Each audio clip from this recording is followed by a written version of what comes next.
Finish करेंगे। ये थोड़ा सा अलग टाइप का क्वेश्चन है, ठीक है। हमें सिद्ध करना है कि n n+1 n+5 जो है संख्या 3 का एक गुणज है। मीन्स हमें ये चीज़ें दे दी n n+1 और n+5। इसमें अब हम मान वगैरह रखें या इसमें कुछ भी चेंजेस करके हमें क्या करना है, 3 का गुणज सिद्ध करना है। पहले तो गुणज का मीन समझ लो। गुणज क्या होता है, मान लो 3, 12, 18 ये कुछ संख्याएं हैं। इसे हम ऐसे लिखेंगे 3 × 1, इसे ऐसे लिखेंगे 3 × 4, इसे ऐसे लिखेंगे 3 × 6, ठीक।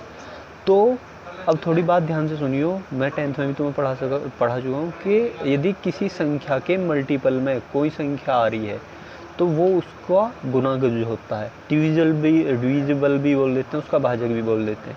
जैसे यहाँ 3 × 4 आ रहा है तो u जो है 3 का गुणज है। यहाँ 3 × 6 आ रहा है, u संख्या भी 3 का गुणज है, ठीक है ना।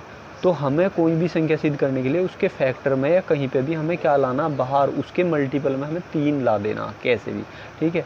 यदि हम ऐसा ला देंगे तो संख्या 3 का गुणज हो जाएगी। ये तो होगी गुणज वाली बात। यदि कह दें कि 3 से भाज्य है, 3 से भाज्य, तो यहाँ भी वही सेम प्रॉपर्टी है। यदि किसी संख्या के गुना में 3 आगा तभी तो वो बटे में किसी 3 से कटेगा, नहीं समझ में, ठीक। तो वहाँ भी यही प्रॉपर्टी होगी। जब हमें 3 से या 4 से या किसी भी संख्या 8 से या 9 से भाज्य मिलेगा तो वहाँ हम क्या करेंगे, उस संख्या के गुना में क्या ला देना, हमें वो संख्या ला देनी जिसको हमें बोलेगा, ठीक है। 8 को बोलेगा तो 8 ला देंगे, 8 से भाज्य बोलेगा, 10 से बोलेगा तो 10 ला देंगे, ठीक। अब करते हैं n n+1 n+5 संख्या 3 का एक गुणज है। तो इसे वही लिख देना, माना दिया गया कथन Pn है, माना दिया गया कथन Pn है। एक बात और सुन लो, इन क्वेश्चन को करने से पहले बुक में 1-2 क्वेश्चन दिए गए हैं उदाहरण में, उन्हें थोड़ा सा अपने पास से कोशिश करना समझने की, उसके बाद ही वीडियो समझने की कोशिश करना, ठीक है। माना दिया गया कथन Pn है तो Pn स्टेटमेंट हमारा कितना कहलाएगा, Pn सच दैट n+1 और n+5 ना इसमें हमें LHS दिया है ना RHS दिए। ये हमारे लिए LHS है, ये हमारे लिए RHS है, ठीक है। अब क्या करना है, n = 1 के लिए। तो अब यहाँ वो वाला मेथड अप्लाई नहीं करोगे नु जी, आपने तो कहा था कि LHS साइड में n का पहला पद उठा लेना। यहाँ तो LHS हमारे पास है ही नहीं, हमारे पास तो देखा जाए तो डायरेक्ट RHS, तो इसमें n का मान रखेंगे। तो P1, क्योंकि मैंने बताया रखा जब n दिखाई दे रहा तो n में तो n का मान ही रखोगे। यहाँ 1 वैल्यूज़ होती तो उनमें से एक पद उठा लेते, ठीक है। तो P1 = कितना हो जाएगा, 1 + 1 और 1+5, तो 1 × 2 × 6। सॉर्ट आउट करोगे कितना आएगा, 2 है। या इसे और अच्छे सॉर्ट आउट करेंगे कितना हो जाएगा, 3 × 4। तो यहाँ लिख देंगे यह 3 का गुणज है जो कि सत्य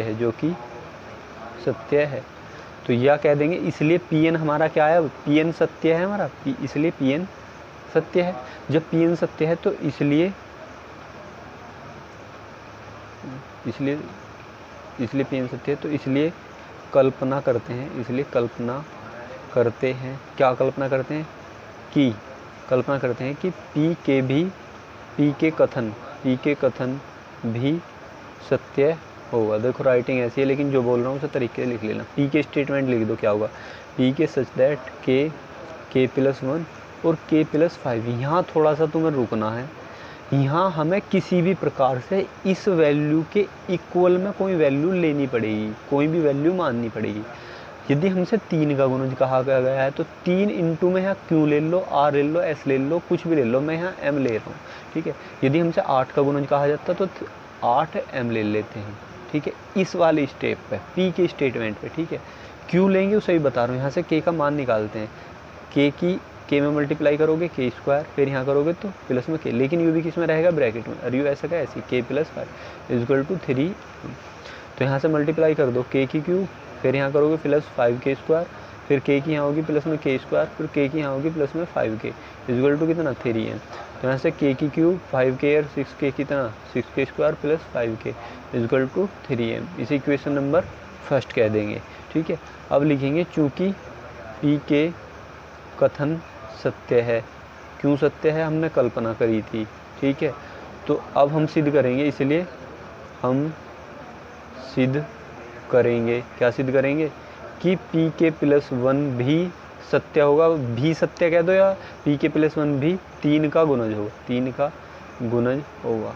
ये लाइनें तो तुम्हें खुद लिखनी आनी चाहिए, ठीक है। तो अब सिद्ध करते हैं। Pk+1 स्टेटमेंट देखो, Pk+1 क्या होगा पी के प्लस वन स्टेटमेंट, के प्लस वन के प्लस टू, टू कैसा है यू, चलो मैं लिख देता हूँ यार, मैं डायरेक्ट यूँ कर रहा हूँ।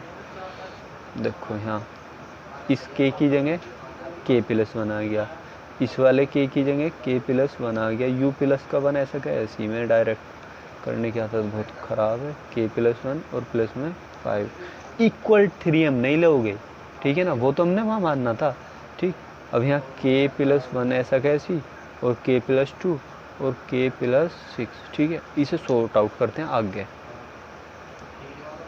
ठीक है, ये मैंने नोट कर लिया। मल्टीप्लाई करते हैं, के में होगी के स्क्वायर, फिर यहाँ होगी 2k, फिर 1 की यहाँ होगी प्लस में के, और प्लस में 1 की 2 में होगी 2, फिर यहाँ कितना के प्लस 6, ठीक है। तो के स्क्वायर 2k और 1 के कितना 3k प्लस 2 इजगल, यहाँ कितना के प्लस 6 इजगल टू में चली रहा, के की मल्टीप्लाई कर दो, के की क्यूब प्लस 6k स्क्वायर, 3 की करो प्लस में 3k स्क्वायर, फिर किसकी 3 की, इसमें प्लस 3 छंग 18k, फिर यहाँ प्लस में 2k, और फिर यहाँ 2 छिक्का 12। अब देखो हमारे पास कथन पी के में एक मान था, कौन सा मान था, के की cube plus 6k square plus 5k equal to 3m था। तो मैं यहाँ कैसे भी के की क्यूब यूँ रहा 6k स्क्वायर यूँ रहा, तो इस 18 को और मैं 5k लिख दूँ। देखो के की क्यूब प्लस 6k स्क्वायर, इस 18 को यहाँ लिख रहा हूँ मैं 18k प्लस में 13k स्क्वायर प्लस में 2k प्लस 12, ये आगे पीछे लिख दें, मैं कुछ नहीं करा। अब के की क्यूब प्लस 6k स्क्वायर, मैं इसे ऐसे लिख दूँ 5k और प्लस में 13k, 13 और 5 18, यू प्लस का 13k स्क्वायर ऐसा कैसे, यू प्लस का 2k ऐसा कैसे, यू प्लस का 12 ऐसा का ऐसे ही। ठीक, अब के की cube plus 6k square plus 5k, you plus का 13k स्क्वायर यहाँ लिख दो, एक सेकंड, 13k स्क्वायर थोड़ी आ गया यार, यू 13k आ गया केवल, अरे यार। ठीक है, मल्टीप्लाई करो इसकी, यहाँ करोगे के स्क्वायर, फिर यहाँ करोगे प्लस में 2k, फिर यहाँ करोगे प्लस में k, और फिर यहाँ करोगे कितना 2, ब्रैकेट में रहना और k प्लस 6, ठीक है, इक्वल, फिर यू के स्क्वायर ऐसा कैसी प्लस में 2k और 1k कितना हो जाएगा 3k प्लस 2, और यहाँ कितना k प्लस 6, ठीक, मल्टीप्लाई कर दो, k की क्यूब यहाँ करोगे प्लस में 6k स्क्वायर, फिर यहाँ कर दोगे प्लस में 3k स्क्वायर, फिर यहाँ कर दोगे 3 छंग 18k, फिर यहाँ कर दोगे प्लस में 2k, और फिर यहाँ 2 6 12। देखो हमारे पास यहाँ एक मान था,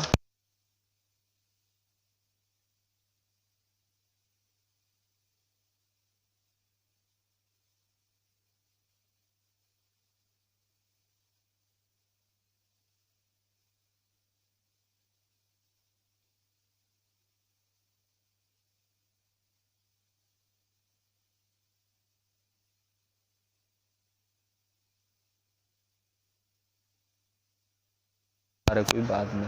अब देखो के की क्यूब प्लस 6k स्क्वायर ऐसे कैसे, इसमें 18 को ऐसे लिख दूँ 5k प्लस 13k लिख दूँ तो कोई दिक्कत है नहीं, प्लस में 3k स्क्वायर और प्लस 2k और प्लस 12, ठीक, इस सारे का मान रख दो समीकरण 1 कह दो, समीकरण 1 से, या कथन पी के से ऐसे भी लिख सकते हो।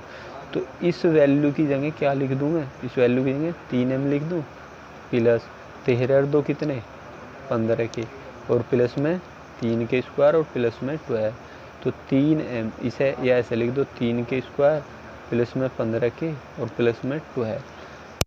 अब तुम देखने में थोड़ा थोड़ा समझ में आ भी गया होगा, 3 ले दो कॉमन, तो कितना बचा m plus k square plus कितना 15, 3 पंजे 15, 5k और प्लस में 4, ठीक है, या 3। इस पूरे को मैं क्यों कह रहा हूँ, इस पूरे को मैं क्यों कह सकता हूँ, कुछ भी कह सकता हूँ।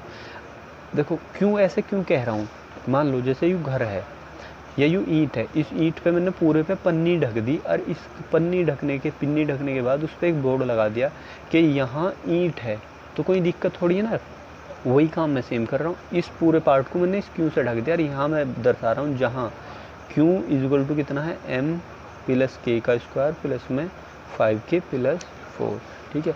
अब यहाँ लिखेंगे इसलिए सिद्ध होता है, इसलिए सिद्ध होता है,